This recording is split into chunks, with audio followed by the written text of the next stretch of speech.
Estamos começando mais uma Sala Senac no BDA. Essa ação de 5 episódios de podcast, como esquenta para o 15º Prêmio Brasileiro de Design. E o tema hoje é mentorias e premiações, impulsionando as carreiras no design. E para tomar um café comigo e falar sobre isso, eu trago os meus convidados. Giovanni Vanucchi, que é diretor da 15ª edição do Prêmio Brasileiro de Design, o BDA 2025, e também é diretor estratégico e head designer na Vanucchi Brand Design. Pode fazer a sua descrição, Giovanni? Posso. Boa tarde a todos. Eu sou um homem branco, de cabelo grisalho, óculos, e tô com uma camiseta preta e um casaco verde, oliva. Muito bem. Temos também a Viviane Silva. Ela é produtora cultural, designer gráfica e docente no Senac Santos. Olá, pessoal. Eu sou uma mulher negra com cabelo afro cacheado armado, arrumado para o lado direito. Hoje eu estou vestindo uma camisa, um rosa fúcsia. E também uso óculos. Muito bem. E por último, mas não menos importante, nosso ex-aluno de sucesso do Senac São Paulo, o Bruno Toffer. Ele é diretor criativo, designer e sócio na agência Nortearia. Obrigado, é prazer, pessoal. E sou um homem de 41 anos, cabelos curtos, estou com uma camiseta preta e é isso aí. Eu sou Thiago Trindade, eu sou um homem branco, de 1,80 m, tenho cabelos castanhos, olhos castanhos, estou usando um óculos arredondados, o barba. E hoje a gente está aqui no estúdio gravando. No nosso estúdio a gente tem uma prateleira de fundo com vários adereços, livros da editora Senac, alguns luminosos. A gente tem uma TV passando o nome, né, Sala Senac no 15º Prêmio Brasileiro de Design 2025. Nós quatro estamos sentados aqui em volta de uma mesa com o microfone na nossa frente e bora começar a falar sobre esse tema. Para começar, eu queria ouvir de cada um de vocês sobre isso e como a gente está com o presidente do prêmio aqui, acho que nada mais justo de começar com ele. Giovanni, conta pra gente das novas categorias, das inovações. São 15 anos de prêmio. Conta para todo mundo o que é isso. Tá. Na verdade, eu acho que o fato de entrar em novas categorias a cada ano, né? Acho que essa entrada de novas categorias mostra exatamente como o design cada vez mais está evoluindo, né? E participando de outras ações, né? Então a categoria anterior de 2 anos atrás foi Design Futuro. O ano passado a gente introduziu a categoria de internacionalização, que também é muito importante, porque hoje em dia o design brasileiro é cada vez mais reconhecido, né? Então, as premiações que a gente recebe nos vários prêmios internacionais são um sinal disso. E então, premiar trabalhos brasileiros feitos para o mercado internacional, julgado por um júri internacional, tem um peso grande, né? Inclusive teve um Grand Prix o ano passado também. E esse ano a gente introduziu também a categoria de interatividade. A gente desmembrou digital e foi para uma categoria ainda mais específica desse mundo digital, que é a interatividade. Então, acho que cada vez mais as nossas categorias demonstram a importância do design nos vários pontos onde ele está inserido na sociedade. Muito legal. Eu acho que quando a gente vocês trazem, né, categorias novas, como essa de internacionalização, é quase um fomento para a comunidade de empresas de design pensar um pouco e ampliar esse repertório, né, de saber que também a gente pode trabalhar o mercado externo, que o design brasileiro é tão bem visto lá fora, né? Então acho que a categoria também é um fomento, né? Com certeza. E eu acho que a gente não tem conhecimento muito dos trabalhos que são feitos aqui e vão para fora, né? Então, o fato de a gente, dentro do BDA, abrir esse espaço que permite que nós mesmos, não só os clientes, mas os próprios designers, um pouco como você falou, vejam essa possibilidade, né, de ampliar o espectro e o mercado, eu acho que é super importante, que muitas vezes a gente nem sabe o que está sendo feito para fora, né? Então, por exemplo, o Grand Prix foi o Grand Prix que o Pix Studio ganhou. Ele teve uma visibilidade que talvez eles não tivessem se não tivessem sido premiados no BDA, né? Muito legal. Vivi, levando para um pouco do ambiente de sala de aula, né? Eu queria que você começasse falando. Você trabalha na unidade do Senac de Santos, na Baixada Santista. Baixada Santista hoje tem uma questão de vulnerabilidade social bem grande, assim, né? Tem várias comunidades ali, seja, né, indo para a parte da São Vicente. São São Vicente, Vicente. até indo para o Guarujá, Cubatão e tudo mais. A gente atende muito dessas pessoas em situação de vulnerabilidade, porque a gente tem a questão das bolsas e tal. Eu queria que você falasse um pouco dessa expectativa, né? De como fazer esse aluno que às vezes está vivendo essa vulnerabilidade sonhar com um prêmio. Eu acho que eu entrei na educação justamente porque eu queria ter o poder nas mãos de transformar. E estar em um local onde existem tantas vulnerabilidades, onde a gente tem uma questão com uma falta de emprego, comparando com São Paulo capital, por exemplo, é para mim sempre muito inspirador, né? É sim um grande desafio, mas esses prêmios como CRIA, como BDA, eles funcionam assim de uma forma fantástica para a gente conseguir movimentar eles de uma forma ainda mais intensa do que as vivências de sala de aula. Sim, para quem não sabe, o CRIA é o CRIA Senac SP. Ele é um desafio interno que a gente faz para os nossos alunos das áreas criativas, e aí a gente consegue premiar esses alunos com dinheiro, né? Os 3 melhores de cada categoria a gente consegue pagar um prêmio quase simbólico, né? Um capital semente. Esse ano o prêmio para o primeiro lugar foi de 8 mil. E aí eu queria até resgatar a história do Paulo. Ele é um estudante lá de Santos, ele ganhou o primeiro lugar. E aí a gente fica nessa expectativa, né, de o que que você vai fazer com o prêmio? Né, qual que é a história super legal que você vai trazer?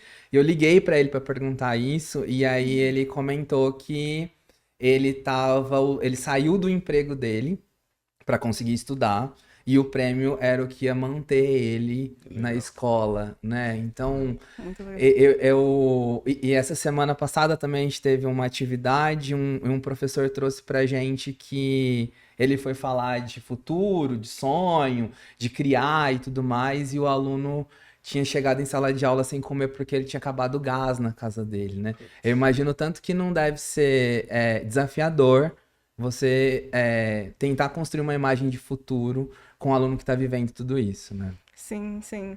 O Paulo, ele tem uma história muito bonita, né? Ele ganhou na categoria de design de interiores e no meio ali do processo, eles não estavam vivendo, né? A professora Tainara, que foi a tutora, não estava no momento em si da categoria.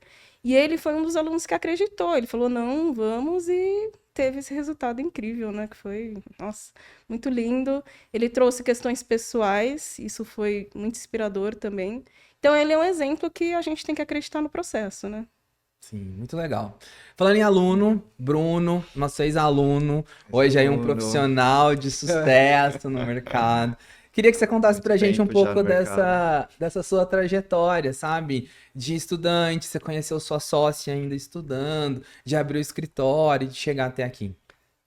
Bem, fiz Senac há muitos anos atrás, inclusive nem era no campus, né, quando a gente começou, Vocês começaram lá na Lapa na Cipião, Lapa né? Cipião, e poucos cursos ainda chamavam design, né, design gráfico, ainda era muito comunicação visual, e tinha essa falta de clareza, assim, ainda, então fomos fazer design, e conheci a Lari lá mesmo, a gente trabalhou no Senac como monitor, e foi muito legal porque cada um seguiu o seu caminho, né? Normalmente você, pelo menos naquela época, eu acho que hoje mudou um pouco a mentalidade do aluno que está saindo, mas naquela época você tentava sair para um emprego, né? Tentar arranjar um trabalho dentro de uma agência, uma grande empresa, alguma coisa assim. E eu saí, fui para a área editorial, trabalhei muitos anos na editora Abril, que era muito grande na época. Tanto que, né, fez minha formação ali no design editorial e tudo mais, mas em algum momento eu senti a necessidade de sair, abrir minha própria empresa. Ela também tinha a sua pequena empresa sozinha, né? Éramos trabalhando eu empresa ali. E Muitos designers são... Muitos. ainda estão assim. muitos, hoje em dia acho que mais ainda, né? Quando você sai talvez da faculdade, assim, hoje em dia tem mais isso, não tinha muito isso, né? a gente sentia assim meio sozinho assim. E aí a gente resolveu juntar esforços, a gente se dava muito bem, tinha afinidades muito próximas ali, via como lidar com uma empresa da mesma forma. E estamos juntos aí há quase 10 anos. A Nortearia já tem 10 anos? Vai fazer 10 anos ano que vem. Caramba! E estamos aí, né? A gente vai. A gente foi afunilando, a gente abriu muitos serviços, foi fechando. A empresa é isso também, é você entender. E a parte boa do design, eu acho que a gente que gosta de design amplo, assim, a gente gosta de muita coisa, né? Então a gente foi entendendo o mercado, foi entendendo também expectativas nossas e vendo onde que a gente vai gostando de trabalhar, né? Hoje em dia a gente está com branding, design editorial e design de embalagem, mas a gente já fez muitas outras coisas que eram além disso, então tá dando certo. Muito bom, muito bom. Giovanni, a gente falou, né? Você comentou sobre o prêmio, a gente falou do universo do aluno, da escola. Eu queria que você comentasse um pouco sobre a importância da gente ter estudantes em todas as categorias do BDA. Isso a gente faz questão, né? Porque eu acho que, assim como os profissionais veem, é interessante que a gente encerrou, esses dias encerrou a fase de julgamento, né? E a gente tem vários grupos por categoria. E aí vários jurados falaram, nossa, foi super legal a experiência de ver o que está se fazendo, né? Abriu o meu universo, quer dizer, se as pessoas são juradas, na verdade, elas já têm experiência, né? E mesmo assim, isso traz informação. Inclusive, eles falaram, muitos falaram, nossa, os projetos de estudantes são surpreendentemente bons, e isso dá um alento para o futuro, né? Então, acho que isso é uma coisa muito, muito positiva, né? E eu acho que os estudantes participarem também, né? Você se colocar frente aos seus colegas, né? Como participante nessas premiações. E o ano passado a gente teve 2 Grand Prix para estudantes. Então foi uma coisa super significativa, né? Um em design gráfico e outro em design de produto. Que como é que funciona? Na verdade, a gente pega os ouros de todas as categorias, aí os presidentes de júri se reúnem e definem, então, quais desses ouros de todas as categorias mereceriam um Grand Prix. Não. Então é uma coisa muito selecionada e são poucos que ganham Grand Prix. E esses projetos eram tão significativos, estudantes, que eles acabaram ganhando Grand Prix também, né? Então imagina vocês, como estudante, ir para o mercado de trabalho já com o Grand Prix do BDA, como isso abre uma porta para você também significativa, né? Inclusive a gente tem bolsas também para estudantes, então é uma maneira que a B-Design acha importante também de facilitar também o acesso ao BDA para os estudantes, facilitar a inscrição para eles, né? E estudantes que têm bolsa integral nas próprias universidades também ganham bolsa integral. Muito legal. Então é real isso, né, da qualidade do trabalho dos alunos, que os alunos do Senac que foram premiados no ano passado, todos os projetos acabaram sendo ou selecionados para a Bienal, ou também ganhando lá o LED, né, lá em Cusco, né? Sim. Cusco. Acho que foi. Foi Cusco. Foi Cusco? Foi Cusco. Também foram selecionados. Então, assim, o mesmo projeto. Ou seja, a Olha gente não tá premiando qualquer um. A gente tá, Claro. O mercado tá vendo que Tem é um bom qualidade. projeto. Assim, Claro. né? Claro. E é muito legal isso, né? Do aluno, nessa época, conseguir fazer isso, porque ele já começa a ter um contato com profissionais, ele já começa a ter uma visibilidade muito bacana, porque se você for pensar que facilita quando o aluno tem estágio e tudo mais para ir depois para o mercado de trabalho, quando ele termina. Uhum. Se você tem também concurso, você já começa a conversar, já começa a ir, né, nos eventos, conversar com o pessoal, ter esse contato com o profissional, é muito legal, né? Sim, o nosso aluno, um dos alunos que foram premiados, foi premiado, ele conseguiu um estágio numa super empresa, assim, sabe? Né? Enfim, eu acho que é isso. Faz o sentido para a carreira da pessoa. Eu acho até mais do que só os estudantes, né? Eu acho que uma das grandes qualidades do BDA é que ele é uma vitrine para jovens profissionais também, né? Então a gente não está falando só enquanto ele está estudando, mas também no momento que ele vai para o mercado. Então a gente tem muitas vezes premiado no BDA, ou desde você tem os grandes escritórios famosos, né, já com nome, mas de repente estúdios e fora também do eixo sul-sudeste, quer dizer, no norte e no nordeste, assim, você tem a possibilidade também de dar prêmio para jovens profissionais que acabaram de entrar no mercado, né? Então isso também, a gente tem que lembrar que depois que ele é estudante, ele vira um jovem profissional. E ele também tem essa possibilidade de mostrar que seu trabalho tem valor através dos prêmios que ele recebe no BDA, né? Muito bom, mas antes de chegar no prêmio, antes do aluno ser premiado, tem a parte dele de fazer a mentoria em sala de aula, desse aluno, né, conseguir entender não só a importância do prêmio, mas dele aprimorar o projeto, a ideia dele para chegar no prêmio. E a gente está falando de uma geração nova, né, que não é tão simples assim de se mentorar, né, Vivi? Sim, uma geração ansiosa que gosta de ter resultados rápidos, então é sempre um desafio. Eu encaro a mentoria como um processo muito íntimo e pessoal, né? Não dá para a gente pegar uma receitinha de mentoria, a gente tem que conhecer aquele aluno, a gente tem que conhecer quais são as necessidades deste aluno, para depois pensar em metas para ele alcançar o que ele quer, né? Mas é sempre muito difícil explicar isso para eles, que existe um processo e principalmente que eles têm que aproveitar esse processo. Que o maior ganho está no processo, não no resultado. É claro que todos vão querer as premiações, até porque dá visibilidade, né? Principalmente para quem está entrando no mercado, mas o processo é sempre muito, muito rico. Então é sempre um desafio para uma geração bem ansiosa e querendo resultados rápidos. E eu acho, Giovanni, que dentro desse processo de mentoria também, acaba entrando não só a questão do prêmio ou do projeto em si, mas como a Vivi colocou, né? É o objetivo de vida, é o que que essa pessoa quer. E tem um contraponto da gente não tirar ou tosar ou castrar a criatividade desse aluno, né? Então, ele tem uma ideia super legal, mas que não tá fazendo sentido dentro daquilo. Então, você não pode apagar o brilho da ideia, mas incentivar ele a lapidar tudo isso. Isso falando num contexto geracional de várias questões diferentes. Como é que é isso, Giovanni? Voz da experiência. Eu acho assim, a gente sempre recebeu muitos estagiários na Oz, né? Enfim, apesar de hoje em dia eu ter a Vanuc, 40 anos de Oz Design, e a gente sempre recebeu muitos jovens, né?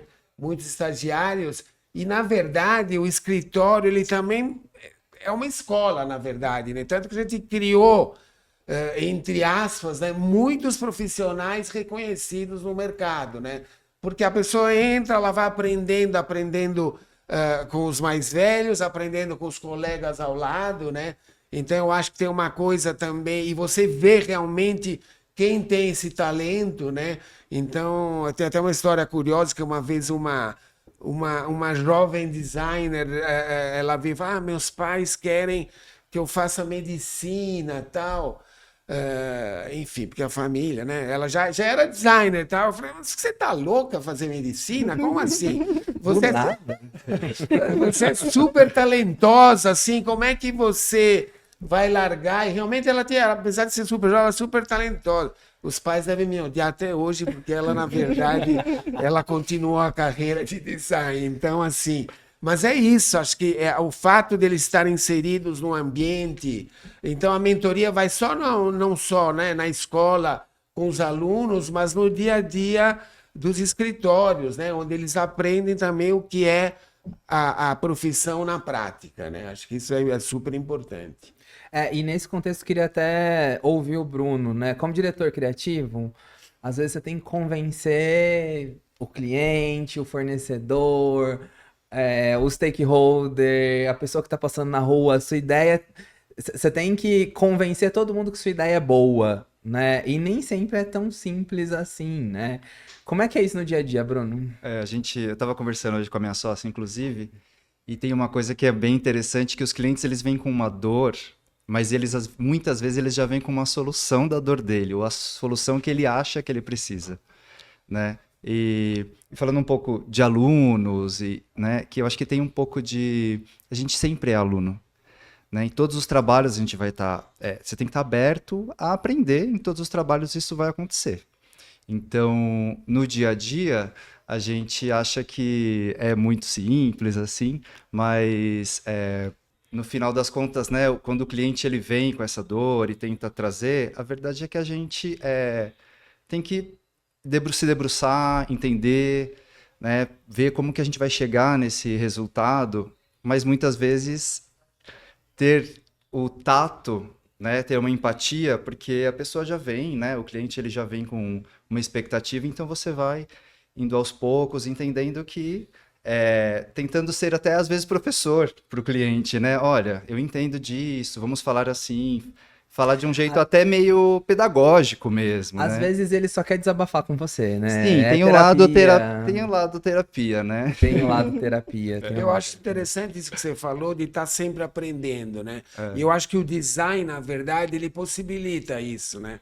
Porque uma hora, ainda mais assim, a gente também sempre trabalhou num espectro grande de tipo de atividade do design, né?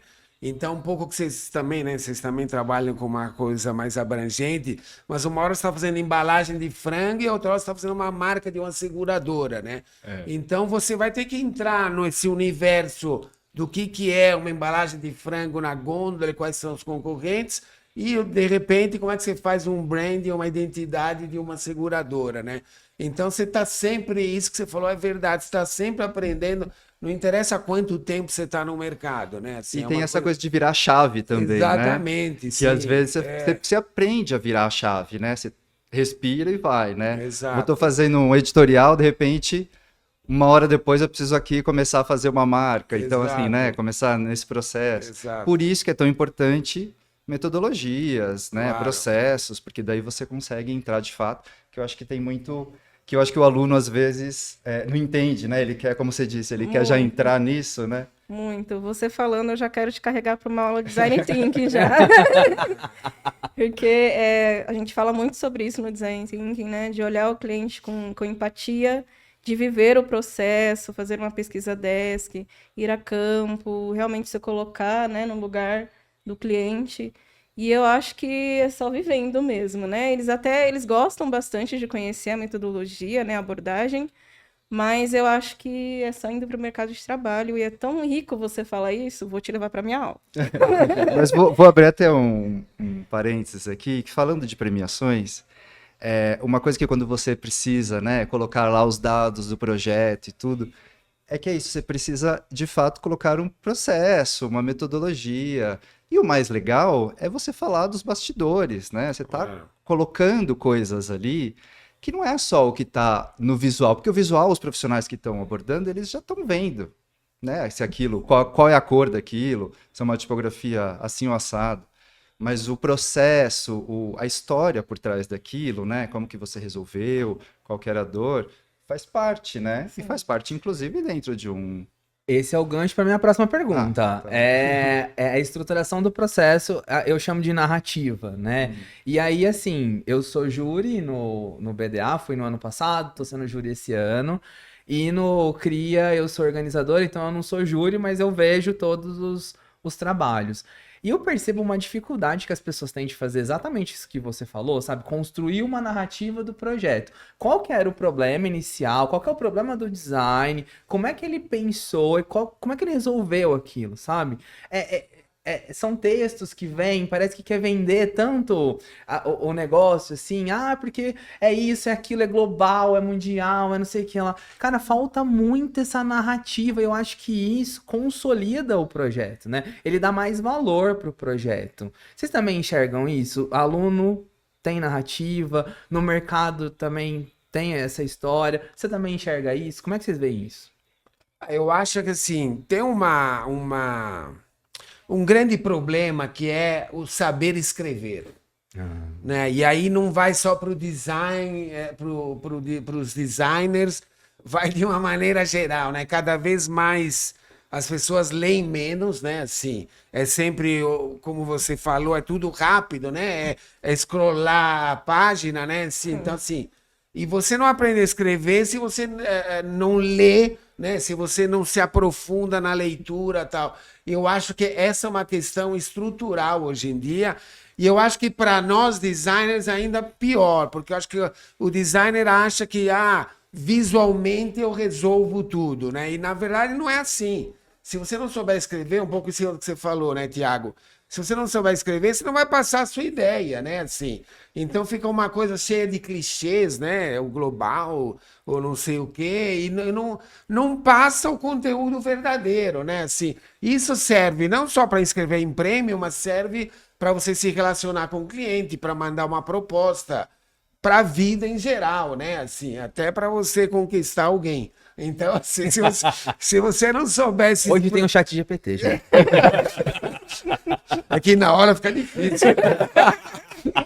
Você sabe, Joe, que às vezes os clientes mais crus, eu acho que eles são os que têm esse desafio maior e é onde você, de fato, assim, eu tenho que explicar isso. Claro. Como que eu cheguei aqui, o porquê que eu estou escolhendo isso, porque normalmente eles vão muito pelo gosto pessoal. Claro. Se você não explica tudo certinho, e você praticamente às vezes tem que dar uma aula. Claro. Eles não têm a referência, né? Ainda num concurso, alguma coisa assim, quem está olhando ali já tem referência, mas do cliente cru, né? Aquele cliente menor, às vezes, que realmente não tem a prática. A prática é muito legal porque você precisa dar uma aula, você precisa preparar.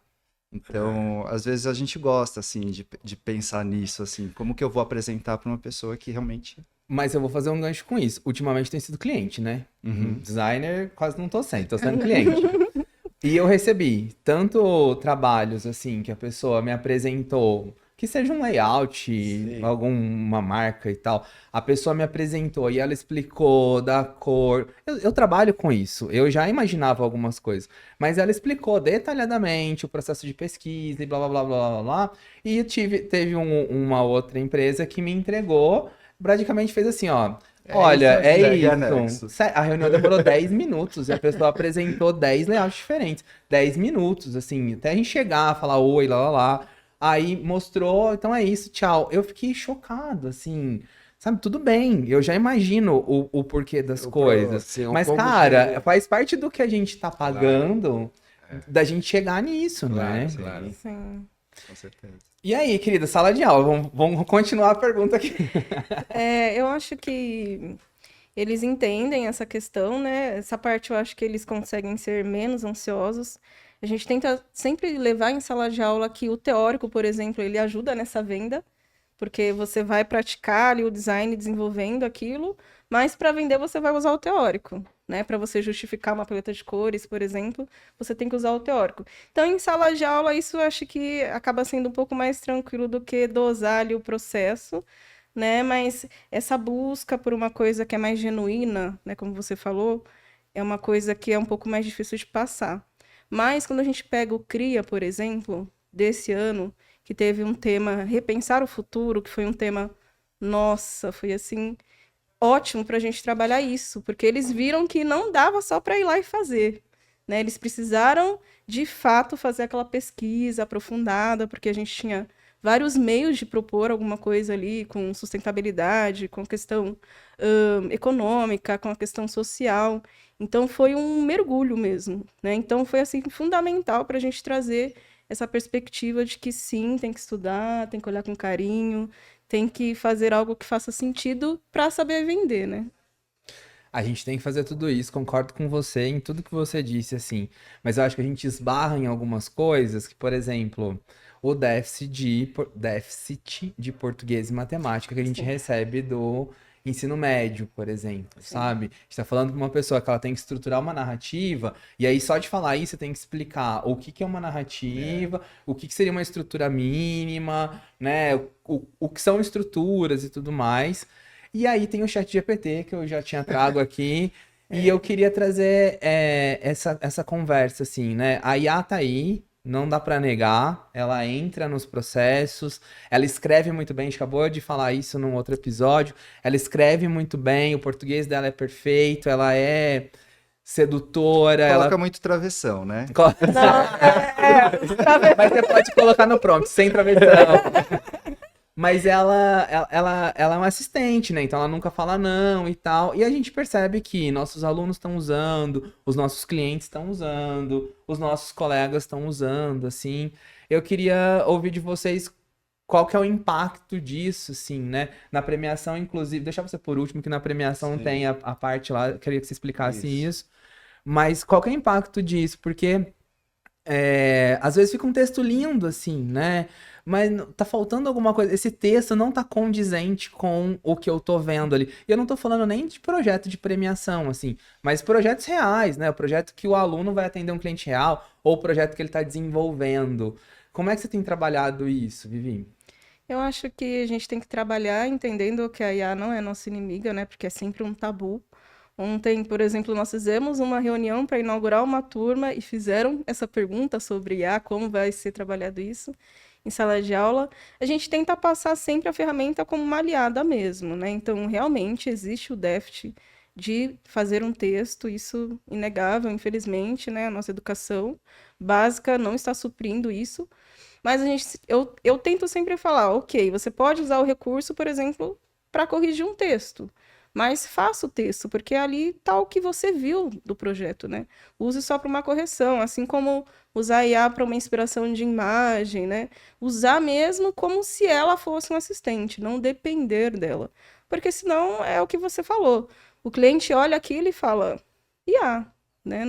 Não tem verdade, né? É interessante porque chegou um cliente pra gente, né? Um prospect, tudo, então ele veio falar, eu queria fazer uma embalagem e tudo mais. E aí ele já trouxe uma embalagem. Eu Pronto. falei, mas aí eu olhei e falei, GPT, né? Tem aquela cara do GPT, né? Aí eu falei, tá, mas não tô entendendo assim, porque não, é porque eu tenho uma coisa na minha cabeça e eu já quis trazer. Ao mesmo tempo, eu achei aquilo ali muito interessante. Porque também possibilitou ele. Antes ele não tinha esse poder de tirar da cabeça dele. Sim. Tava ali alguma coisa. Tava bom ou ruim? A gente não tá entrando ali no mérito. Mas eu já entendi o inicial da ideia dele, da dor dele ali. Lógico, é aquilo que a gente falou. Existe a dor e ele acha que ele sabe como resolver, né? Muitas vezes não é aquilo. Mas ele consegue, pelo menos, já trazer de um jeito visual, né? E no dia a dia, a gente, né, tá usando, facilita pra caramba, mas é isso que você falou mesmo, que é tentar trazer o máximo ali, ele vai te ajudar como ferramenta. Sim. Ele é um ótimo revisor, né? A IA, sim, uma ótima revisora. Não ficar refém, né? Nossa, mas me deu um frio na barriga agora, receber briefing feito com imagem, Sim, feito sim. com IA. Sim. Que medo. Que, Que medo. Que medo. que futuro é esse que a gente quer não quer viver? É assim, às vezes a pessoa só quer que você não só coloca aí de pé isso daqui que de repente pra mim tá Produção bom. gráfica, né? Produção Mas, gráfica. o que você falou faz todo sentido. No fim, para você, né? Ele de repente tem uma referência, né? É um V0 para você do que ele está imaginando, né? Melhor Porque se do que aquilo dar já agradou ele para ele te claro. mostrar, Você pode Você tem um partir caminho daquilo, ali. né? pra às vezes fazer algo você melhor. começa, estamos partindo de um Claro, lugar, mas não é claro. exatamente isso, não é essa ilustração e tudo mais. A minha pergunta para você antes de você falar isso era, e os clientes, seus clientes já comparam o seu trabalho com IA? Eles chegam para você com IA e olha que, enfim, que inusitado, já estão chegando. Eu fico, enfim, eu fico preocupado com as pessoas não entenderem o papel do design, que daí não é só fazer a imagem. A gente não tá fazendo só a imagem Sim. da embalagem e tal, né? Isso me preocupa bastante, deu um friozinho na barriga. Mas eu acho que aí também vai da categoria de cliente Claro. e da maturidade que ele tem dentro da própria empresa, ou de conhecer mercado. Porque quando o cliente é menor, ou está muito no início, ele não tem essa clareza. Depois de um tempo, ele fala, não está funcionando isso. Daí ele vai procurar alguém que realmente saiba. Não, né, e se ele resolver. chegou até você, é porque ele já entendeu que aquilo, sendo uma V0, uma inspiração, alguma coisa assim, não vai rolar, resolver, claro. né? Isso, Ele isso, precisa do designer. Sim. E defendendo o lado dos alunos, muitos não querem usar IA. fala, O que gente, também me assusta, gente. gente, gera uma imagem para compor, né, o projeto que você está fazendo. Não, eu vou procurar no banco. Você fala, então, ilustração, não, eu vou fazer do zero. Então, nem todos ainda estão aceitando ela como uma aliada. Tem esse lado também. Que interessante. Meu Deus. Eu achava que já estavam Não. imersos aí. Até porque assim, muitas vezes é um clichê visual terrível, né? Assim, então vê o óbvio do óbvio, né? Então você querer fazer uma coisa de design com qualidade, cheia já partindo de clichês básicos, né? Aí complica muito, né? Assim, então a gente no BDA Só antes de você falar do BDA, eu acho que daí também tem uma questão, se tá voltando só clichê, será que essa pessoa tá sabendo fazer o prompt, né? Que daí a gente volta na deficiência não a deficiência, no déficit do português, que daí ele não tá sabendo pedir porque tá recebendo sempre a mesma coisa, Só né? que agora, na parte de fazer um prompt, como a gente vai evoluindo a humanidade, né? O déficit evoluiu também, né? Agora o déficit é de fazer um bom prompt. Mas eu acho que é meio que, eu não vou aceitar que a IA sabe fazer uma coisa que eu também sei fazer, né? Aquele ego. Eu fiz um exercício em Eu acho sala. isso bom. Isso é bom. Eu fiz um exercício em sala, como, né, para tirar, descontrair ali uma introdução. Aí eu pedi para eles gerarem na IA. E eles, a gente vai gerar na IA, né? Já, né? Gente, só para fazer uma introdução. Aí eles geraram. Aí eles ficaram, meu Deus, mas ficou muito bom. Eles tiveram que aceitar. Eu vou defender alguns alunos porque assim, eu gosto muito do manual e de fazer, por mais que aquilo ali, né, em 1 minuto fique pronto, às vezes você quer, faz parte do seu processo criativo. O cérebro funciona diferente do que você simplesmente digitar e chegar. Quando você faz, né, ali, às vezes eu preciso realmente colocar a mão na massa, assim. Mas você sabe que hoje eu tô trabalhando com 2 linhas que são essas, assim, né? Tem pessoas, nos meus cursos, por exemplo, nos cursos que eu tô lançando, tem pessoas que querem muito digital, querem interface, UX, querem pensar IA, quais ferramentas de IA eu tenho para fazer as coisas, lá, lá, lá. Então, estão indo muito para esse caminho do digital. E eu tenho uma vertente de pessoas que querem um manual. Então, o curso de encadernação manual criativa, por exemplo, Eu amo. tem tido muita saída, sabe? O pensar com as mãos. Esse pensar com as mãos ainda tá menor do que o digital, porque eu acho que o digital tem uma possibilidade de empregabilidade maior. Mas existe, e ele é forte, assim, alunos que não querem ficar o curso inteiro dentro do laboratório, eles querem sair, eles querem fazer coisas, querem ter manualidades, assim. A gente está tendo com essa coisa da inteligência artificial, o artesanal também está sendo valorizado, né? Bastante. E ele é bem sim. valorizado em sala de aula também. Não sei que a gente trabalha a questão editorial, onde a gente pega a trajetória da confecção de um livro, a gente faz a encadernação manual. E a gente sente o quanto é prazeroso para os alunos fazer esse processo, sair um pouquinho ali do computador, do digital. Então, é uma retomada também do artesanal, que é bem importante, bem interessante, até para a parte criativa, né? eu acho que tem um momento também, quer dizer, quando até, sei lá, eu desenho ainda com lapiseira, né? Sou de outra geração, mas enfim, eu acho que esse momento de você desenhar ou fazer a encadernação, né? Ou enfim, de você pôr a mão na massa, te dá um tempo de reflexão que a coisa digital não te dá. Né? Você põe lá, independente do IA, não, né? Mesmo assim, vai direto para fazer uma marca no computador. Tem um momento de reflexão que essa coisa artesanal, que essa coisa manual te permite. E quando você cai de boca no computador, quando você cai de boca na inteligência artificial, você perde isso. A resposta é tão rápida que você tem soluções. Eu lembrei um pouco do cara que te deu 10 opções de layout. Já acho estranho você ir numa reunião com 10 opções de layout.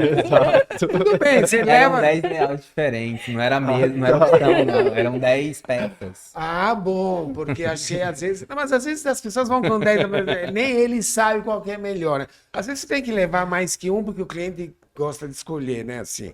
Então, assim, é difícil levar um porque ele quer. Eu escolhi esse. Mas eu acho que essa coisa do tempo, né? Agora não dá para negar a importância, né? Sim. Assim, não adianta negar, né? Que, nossa, a eletricidade, né? Eu vou usar vela aqui para iluminar essa sala. Não existe isso, né? O importante é saber usar, né? Fazer o prompt correto. E tanto que no BDA a gente colocou lá absolutamente permitido usar a IA, você só fala onde você usou, né? Eu ia te Diferente do que perguntar isso, acontece. dessa possibilidade lá de avisar. Isso tem a ver com a ética e a autoria? Foi por isso que vocês puseram? Não, tem a ver de você saber, quer dizer, a gente teve em Cannes, né, uns trabalhos vergonhosos que IA mudou tudo, né? Mudou até a fala de uma jornalista para fingir que aquele job lá era verdadeiro e que tinha dado um super resultado, Foi né? vergonhoso mesmo. Vergonhoso, né? Então, quer dizer, não é a primeira vez, né? A gente sabe o que tem de peça fantasma nesses festivais, assim, mas assim, a IA te leva para um patamar de fake que não existia antes, né? Então, assim, a gente não vê nenhum problema. Claro, é uma ferramenta fundamental que os projetos que estejam lá, eles usem IA. A gente só pede para falar onde, para a gente entender onde essa ferramenta foi usada, né? Não, tô fingindo que eu fiz à mão, não sei o quê, né? Mas tem um percentual que pode ser usado? Não? Como é que Não, funciona? não tem. Acho que depende. O projeto por si vai falar o que se foi bem usado ou se não foi mal usado, né? Entendi. Sabe que no CRIA a gente, nesse ano, a gente limitou o uso de IA a 10% do trabalho final, assim. Mas eu fiquei, no final, a gente passou, né, os que a gente tinha mais suspeita, a gente passou por um site verificador e tal. Mas é muito complicado, assim, se colocar 10%. Como é que é médio colocar uma 10%, É porcentagem, né? difícil, Foi né? difícil, É. foi difícil. Mas é um medo, assim, a gente não queria algo que viesse 100% da IA, sabe? Foi uma decisão nossa, mas que a gente tá revendo. Mas eu acho que nesse caso são. Aí tem uma distinção entre as premiações, né? Entre os desafios. A gente está falando do CRIA, que é puramente educacional, e aí eu até concordo. E a gente está falando de um outro que já envolve profissionais. Sim. E a IA é uma realidade, né? Eu vi um edital de um concurso de uma escola de samba na Baixada Santista que eles colocaram que eles não queriam IA. E aí, quando você vai pegar referências de identidade visual do carnaval, é gritante o uso de IA. Sim. Então eu olhei e eu falei, talvez eles estejam um pouquinho desatualizados, porque usa-se muito IA. Até porque tem muita imagem de pessoas, né, na identidade Sim, visual de carnaval, né? Então eu acho que, né, tem a certa dosagem aí, né? A Brené Brown, ela fala sobre a gente defender a autonomia cognitiva dos humanos, sabe? Defender a cognição dos humanos, né? E eu acho que isso é muito importante nos dias de hoje, assim, a gente entender que, principalmente o papel do designer. Qual que é o papel do designer, né? É entender com um olhar empático, de alteridade, as dores e propor soluções que sejam abrangentes. Às vezes identificadores que nem o cliente sabe, né? E aí quando a gente entra nesse looping do uso da inteligência artificial, acho que a gente perde um pouco a questão da humanidade, né? Do humano para o humano, assim. E por isso que eu acho que a gente tem tanto a ganhar no futuro enquanto designers, né? Cada vez mais as pessoas vão entendendo que é importante, a nossa profissão é importante e que a gente traz um olhar completamente diferente para os projetos. Ela é estratégica, né? Porque é muito fácil cair no de arte, né? Num olhar, é só uma imagem ou alguma coisa assim. Mas é muita estratégia, na verdade, né? Por todo esse processo e tudo mais. Porque o que acontece é que o cliente, ele simplesmente não sabe como que chega, porque só chega uma coisa ali, Claro. né? Se você não conta exatamente, fica difícil, as pessoas não entendem, né? Já tentou explicar o que é o ser designer para os pais e tudo mais? É a eterna dificuldade, né? Meu pai jamais saberá. Gente, pensando aqui em tendência, né, em questões de o que tá flopando, o que a gente tem que ficar de olho, o que a gente tem que ficar de olho que a gente tá, que era uma super tendência que flopou. Eu acho que a gente ainda está muito na inteligência artificial. Tenho essa impressão. Não sei se vocês concordam. De modo mais geral. Não vejo uma tendência muito forte. Vocês veem? De uso de IA, no caso, você Eu diz? acho que ela ainda tá muito forte, ela ainda tá, né? Mas você acha que isso é o flop ou é a tendência? Eu acho que as pessoas ainda estão entendendo ela, então ainda tá num processo, Ah, eu também né? acho. IA vai continuar para muita Grandes coisa. empresas já, né, estão usando, inclusive, eu fico até pensando nos fotógrafos de estilo, o que que tá acontecendo com a vida deles, porque Coitados. coitados, né? Sim. Tá muito complicado, né? Dessas grandes marcas de produtos de beleza e tudo mais, Com é tudo certeza. IA hoje em dia. Então, esses caras, o que aconteceu, né? Isso é meio complicado, assim. Mas eu fico ainda também temeroso um pouco com ilustradores, porque é meio complicado, né? O que está acontecendo nessa parte de ética que você estava conversando, tal, falando. Tá um momento assim, eu acho que tá um momento um pouco estranho do mercado com IA, de Sim, verdade, assim. sim. Mas assim, até puxando pelos ilustradores, teve uma editora lá que demitiu todos os ilustradores e usar só IA e tal e coisa. Mas, gente, na minha visão, assim, a IA, ela copia. Então, eu vou trazer o estilo do Estúdios Ghibli, ou faça no estilo da pintura do Da Vinci, etc.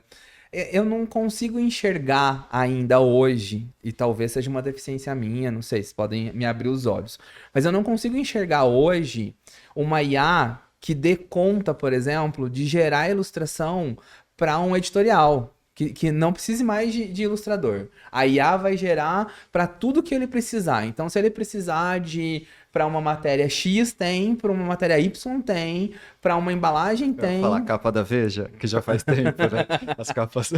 É, mas é que a capa da Veja tem uma liberdade poética, assim, Sim. mas pensa nas necessidades, assim, de um material, né? Que ora vai estar fazendo a caixa do frango, ora vai estar fazendo para a seguradora. Eu não vejo ainda que dá para transferir 100% disso para IA. Eu acho que ainda precisa de uma pessoa que entenda tecnicamente, no caso do ilustrador. Eu ainda vou precisar desse ilustrador, por mais que ele lapide, replique e tal, usando software de IA. Eu ainda preciso dele pro start inicial, sabe? Eu não sei, é a minha visão, eu não sei o que vocês pensam disso. Eu concordo, eu acho assim, você tem, enfim, a namorada do meu filho é uma super ilustradora e faz muito livros infantis, assim. E na verdade tem uma coisa do traço também, né? Que é um pouco você está falando do humano, né? Quer dizer, tem uma hora você tem uma ilustradora que tem um traço X e um ilustrador que tem um traço Y. E o IA, pelo menos nesse momento, né? A gente tem que lembrar que a gente está no começo, pelo menos para o uso pessoal, né? IA já existe há muitos anos, mas para pobres comuns mortais como a gente é uma coisa muito recente. Daqui a 5 anos, talvez esse nosso discurso vá por água abaixo. Mas nesse momento, acho que a coisa do traço humano, da linguagem específica de cada pessoa, é super importante. Então, acho assim, ela até tentou usar a IA porque era sei lá, uma série de não sei quantas ilustrações. E aí ela colocou lá, mas vi uns bichos, uma cabeça torta, não sei o quê. Então ela pode até ajudar por um começo, um pouco que a gente estava falando, né? Ela pode até te dar um ponto de partida, mas não Uma vai, ferramenta de base, né? mas não Assim, vai substituir o traço da pessoa, essa coisa do humano que você falou, sabe O assim? orgânico e a sensibilidade da pessoa, né? Exatamente, é. Talvez essa seja uma tendência, né?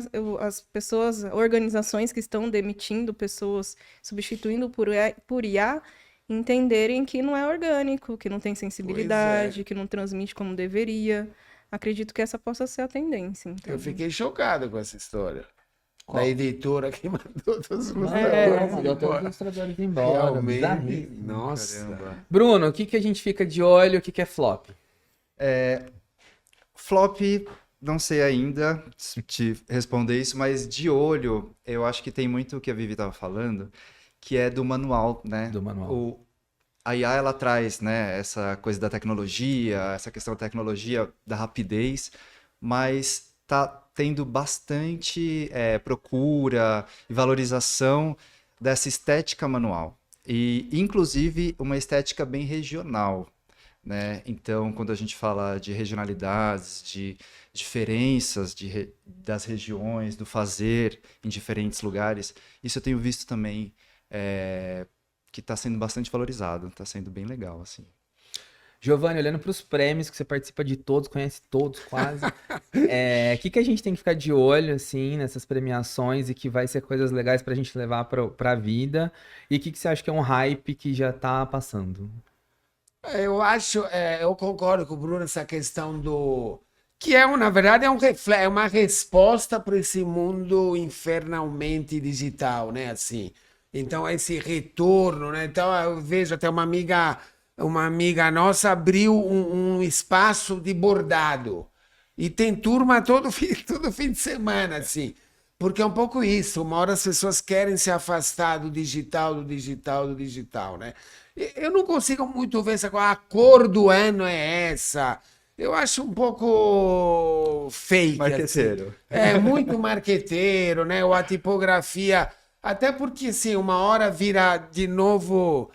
É gozar com essa história, é gozar porque a gente, na verdade, as tendências, né? É que nem, não é só o IA que é cheio de clichê, né? Chegou um momento que qualquer restaurante tinha uma lousa escrita com giz, né? Ah, Então, e aí todos os designers faziam cardápios que parecia escrito com giz, né? Então, assim, eu acho que o que vira muito tendência acaba banalizando, assim, né? Então, eu acho que o ideal é você não ter tendência, o ideal é você chegar numa solução que seja melhor para aquele problema. A cor a tendência de cor pode ser pêssego, mas o que fica bom para aquele trabalho é cinza grafite. Então, assim, não tem muito essa, né? O que é o melhor, o que é atender. Eu acho que é um pouco isso.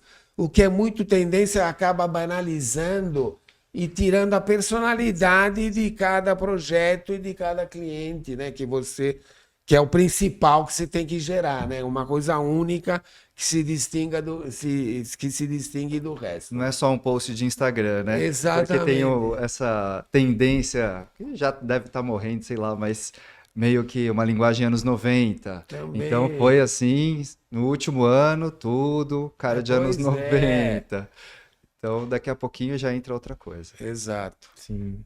Vivi, quero pedir licença para fazer uma pergunta que eu só posso fazer para você. Você, enquanto mulher negra, qual que é a representatividade que isso traz quando você faz mentoria de projetos? Eu vejo muito isso pelos próprios alunos, né? Eles dão feedbacks incríveis em falas mesmo. Um exemplo foi o tema do CRIA, onde a gente falou muito de questão social. Então, eu me coloquei ali mesmo como case, como uma pessoa negra que tem suas questões na sociedade. Então, é muito bom estar em um ambiente onde eu posso falar sobre isso, onde eu posso inspirar, onde eu posso olhar para aquela aluna que eu sei que também vai viver isso, né? A sala de aula tem esse poder. A gente não transfere, a gente dá ali as informações para o indivíduo refletir sobre suas ações ou, infelizmente, sobre aquilo que talvez ele venha a sofrer na sociedade, né? Então, eu não vejo outro ambiente melhor do que a educação para isso. Sim, sim. E eu acho que é muito importante isso, muito importante. Faz toda a diferença na vida dos alunos e acho que nos processos como um todo, assim. Precisamos de mais pessoas, mais diversidade, né? Muito obrigado por você estar com a gente. Obrigada. Gente, pra gente já ir encaminhando pro final, assim, a gente tá falando de mentoria, tá falando de prêmio, acho que inevitavelmente a gente tem que falar de carreira. Então, vida pós-prêmio, fui premiado, e aí eu acho que a gente pode, aliás, eu gostaria muito de ouvir vocês a partir da vivência pessoal de vocês, assim, então, o que vocês fizeram na carreira de vocês que não deu certo, ou que deu muito certo, ou uma dica, não sei, fiquem à vontade. Quer começar, Bruno? Posso começar. É muito interessante pensar nisso pós-prêmio, né? Porque quando você participa de concursos e mesmo quando você é premiado, eu acho que tem uma coisa que é muito legal de ir até a premiação, né? Principalmente quando são essas premiações que tem palestras, que você consegue ter uma conversa com as pessoas da área, porque isso ajuda demais, expande demais, né? Vai vir trabalho no dia depois? Não vai acontecer nada diferente. Porque no final das contas... Nenhum cliente busca, né? Quem foi o premiado do ano? Exato. A Sim, gente é mais de você sentir parte de uma comunidade, de você olhar os trabalhos que estão sendo feitos, de você se atualizar quem está fazendo o quê, né? Porque é aquilo, a gente tem que torcer pela nossa área, né? E pelas empresas e todo mundo que está trabalhando com isso. Então, é legal, os pais ficam muito satisfeitos, a família toda sempre fala, nossa, que legal que você ganhou um prêmio, que Não bacana. entendo nada do que você faz, mas Exato. parabéns, você Nossa, ganhou ficou um bonito prêmio. mesmo, muito legal. Mas isso ajuda sim, ajuda a ter uma visibilidade, ajuda a ter algum aval ali, pelo menos que alguém que venha, né, conversar com você, algum cliente, fala, que legal, que tem um prêmio da sua área que você ganhou. Ele vai saber que prêmio que é e tudo mais? Não. Mas ele vai saber que você tem algum aval ali dentro da sua área de conhecimento em que você teve, né, uma resposta positiva. Então, Teve um selo de validação, exato, né? um selo de E o que você fez na sua carreira que você não deu certo, não aconselha ninguém a fazer? Olha, por muito tempo eu ficava fazendo, né, logo no começo da empresa, a gente fazia tudo, assim, a gente, então, eu vou fazer ilustração, eu gosto muito de caligrafia, lettering, tipografia, então também vou fazer isso, vou tirar foto também, adoro, eu sou um pouco generalista, assim, eu gosto de fazer muita coisa, né, principalmente essas coisas manuais, então vou fazer tudo, vamos, né, tem esse trabalho? Tem esse trabalho? Você acaba não sendo reconhecido por nada, né? Você expande demais. E por um tempo no começo de carreira era isso, eu expandi demais e acabou que você não conseguia se demarcar muito, né, bem dentro do mercado. Então, se tem uma coisa que eu sempre digo, assim, eu falo, não, afunila um pouco. Eu sei que você gosta de tudo, eu gosto realmente de tudo, mas afunila. Separa né? o hobby Separou, do... exato. Porque daqui a pouco eu ia colocar até cerâmica no meio, sabe? Então é isso. Mas você sabe que isso é uma neura, assim, vou deixar vocês falarem. Mas isso é uma neura minha. Eu sempre vou aprender alguma coisa e eu fico pensando como é que eu posso ganhar dinheiro com isso, como é que eu posso ganhar alguma coisa com isso e tal.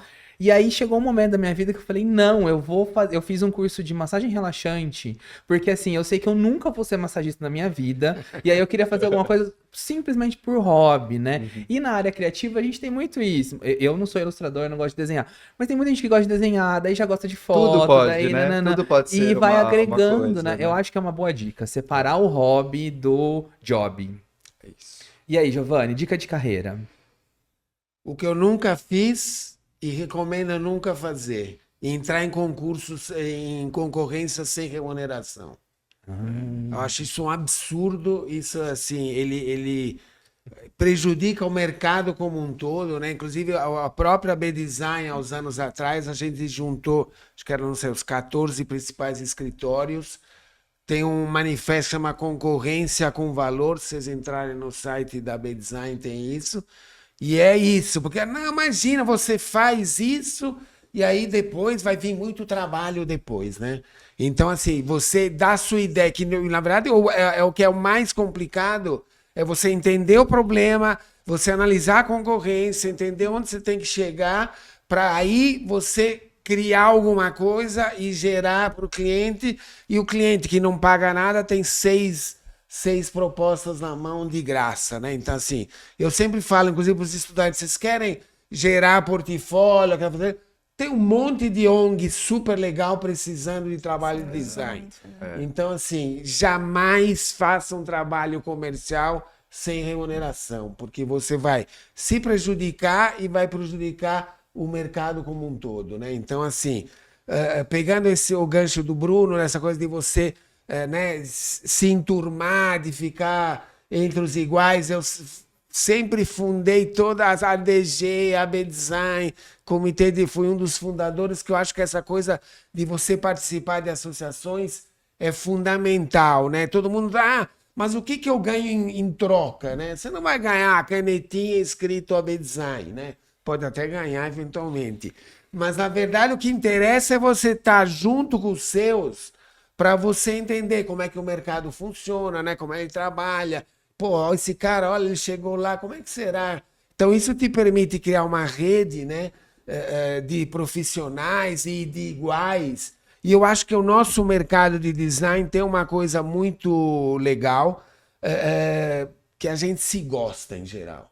Diferente de outras categorias que se der para atropelar o concorrente, não vou citar obviamente a categoria, mas enfim, se der para atropelar o concorrente... Um beijo, advogados! Eles atropelam, mas assim, a gente, então assim, eu acho que a B-Design tem muito isso também. A gente é concorrente, mas no dia a dia é super amigo, entendeu? Sai, divide, abre. Na pandemia a gente criou um grupo para discutir os problemas e todo mundo abre o jogo, entendeu? Pô, o que vocês estão fazendo? Não sei o quê. Então, acho isso, na nossa categoria, super interessante, né? E eu acho que, complementando isso também, aprendam, assim, se você quer ter um escritório, aprendam não só a escrever uma proposta, mas a falar com o cliente, entender o mercado, ter a mesma linguagem, né? Não só falar, nossa, olha que lindo aqui, essa coisa colorida aqui. Não, tem um pouco que o Bruno falou, né? Você tem que convencer a pessoa, né? Então você também tem que se desenvolver, não só na escrita, mas no verbal também, né? Então acho que você, enquanto profissional, você tem que se desenvolver de uma maneira holística, né? E não ficar, puta, eu sou um super ilustrador. Isso não é suficiente. Ótimas dicas. Vivi, ficou difícil para você por último, hein? Ficou, né? Mas diga aí. Bom, eu vou compartilhar com vocês, sendo muito empática, que eu também sou a louca dos cursos, né? Eu brinco com isso com os alunos. Então, eu também, às vezes, tenho essa dificuldade de criar um foco, porque eu adoro aprender tudo, eu quero saber tudo, né? E eu acho que eu compartilho disso também, de ter um foco. Eu acho que, por muito tempo, uma coisa que eu sempre falo para os alunos para não fazerem é se negarem. Se você gosta de ilustração, segue para ilustração. Não fica vendo o que de repente está quente no momento no mercado, porque não adianta a gente se negar, a gente se frustra, a gente não é um bom profissional, né? Então foi uma coisa que por um tempo eu fiz, porque eu sempre gostei da área criativa e eu tentei ir para uma área que não era tão criativa. Tentei, né, me deixar de lado por um tempo. E uma coisa que eu aprendi, que eu acho que é para a vida, é comemorar as pequenas vitórias, né? Então, eu busco muito isso, ligando a minha área profissional com a minha área educacional. Não ficar sempre só visualizando ali o final da coisa, mas aproveitar os processos e as oportunidades, porque eles são sempre muito mais ricos do que o resultado, né? O final. Cara, você sabe que isso é a minha terapia, assim, né? Eu sempre. E é de criação isso. Eu chegava em casa, eu tirei a melhor nota da sala, que foi 9,7. Minha mãe olhava e falava assim, mas podia ter tirado 10, né? Nossa. E aí, cara, eu levo isso muito, sabe? Ai, poxa, o cria, idealizei, corri atrás, nanana, fizemos, foi incrível, tal. Aí na hora da premiação eu fico, nossa, mas podia ter feito isso, mas podia ter feito aquilo, mas podia ter feito aquilo outro. Acho uma super dica isso. Ser gentil Comemorar os pequenos passos, ser gentil consigo mesmo. Comemorar as conquistas, né? Sim. Eu fiz um curso de empreendedorismo, inclusive, muitos anos atrás, no Sebrae, que eram, né, aqueles cursos muito loucos, de uma semana que você fica enfurnado, imersão, uma loucura, assim, que você sai, né, virando noite. E mais uma das coisas, assim, que eu achei muito legal era isso, comemorar todas as conquistas. Então, comemora, mesmo que você, eu vou, né, vou fazer uma coisinha, assim, diferente, vou comer nesse restaurante hoje porque fechamos um contrato, ou entregamos tal coisa. Isso eu acho que é sempre... Eu e minha sócia, a Lari, a gente fica muito dentro disso, assim, porque a gente precisa sempre comemorar, que é importante, né? Sabe uma coisa que eu acho fundamental também? Não dá para você ser designer das 9 da manhã às 18, né? Assim, você é designer em tempo integral, né? Então não é só ficar vendo coisa de design, né? Vai ver um show, vai ver um filme, ler um livro que não seja de design, né? Assim, porque você precisa ampliar o seu repertório em todo o universo, Isso né? inspira. Nossa, Você assiste uma peça, você consegue criar uma narrativa. Exatamente. Então, assim, eu tenho uma história legal que uma vez eu fui num evento fora do Brasil e tinha um português, ele inventou, não sei se chegaram a ver, uma época ele inventou papel higiênico colorido. Não sei, é um pessoal, uma indústria de Portugal. Ele trabalhava numa indústria de papel higiênico e ele foi no Cirque du Soleil e viu um dos espetáculos, tem uns panos voando assim, tal, pretos. Ele falou, nossa, e se eu fizer um papel higiênico preto? Oh. E estourou, né? E aí ele fez o preto e começou a fazer colorido. Tinha loja só de papel higiênico. As pessoas davam embalagens com 3 papéis higiênicos de cores diferentes. Tal. O cara inventou um negócio. Uma commodity. Do nada. Inventou, as pessoas davam de presente uma embalagem linda com 3 papéis higiênicos dentro, né? E aí ele teve essa ideia vendo o Cirque du Soleil, né? Então, assim, é isso. Amplie seu repertório. Não fique só no seu universo, na sua bolinha ali, porque isso vai te alimentar para qualquer coisa que você faça, né? Muito bom, gente. Chegamos ao fim de mais uma Sala Senac. Hoje tivemos a honra do presidente do prêmio estar aqui junto com a gente. Bruno, Vivi, obrigado pela presença, obrigado pelo convite, né, por estarem junto, por compartilharem um pouco aí da vida de vocês. Brigadão. E pessoal, fiquem de olho. Tamo aí, Sala Senac no BDA. Fica de olho que já tá saindo o 15º Prêmio Brasileiro de Design. Tchau, tchau. Até mais. Valeu. Tchau, tchau.